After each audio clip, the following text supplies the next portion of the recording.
రాజ్యాంగ అమలు దినోత్సవం.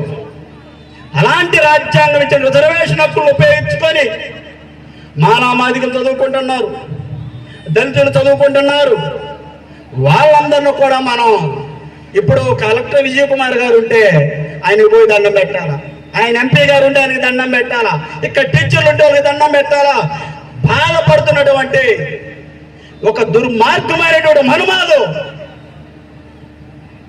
ఒక సృజనాత్మకతమైనటువంటి విధ్వంసానికి దారితీసింది.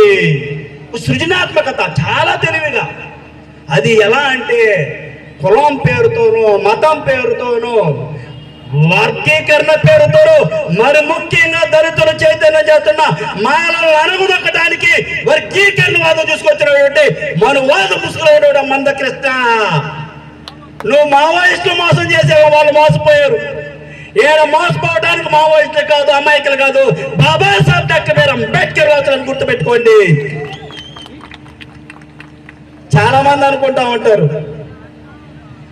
వీళ్ళందరూ కూడా ఈ యొక్క వర్గీకరణ ద్వారా మనలో మాదిగలు విడిపోయేది, ప్రధానమైన కులాలు వీళ్ళు ఇంకా కలవరలే, వీళ్ళు కలిస్తే కదా మన రాజకీయ యొక్క భవిష్యత్తులకి బీటలు వారేదనుకున్నారు.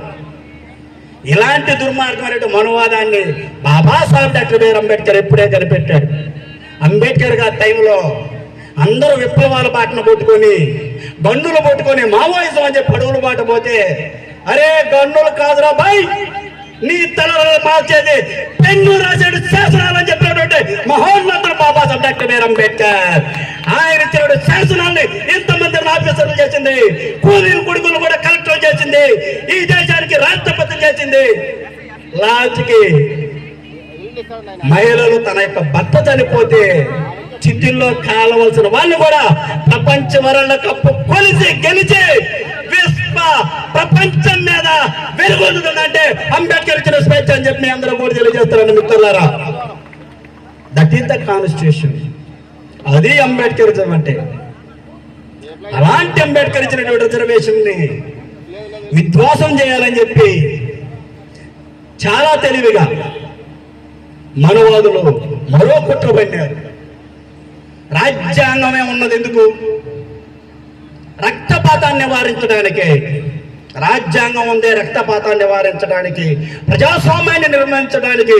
అలాంటి రక్తపాతం లేనటువంటి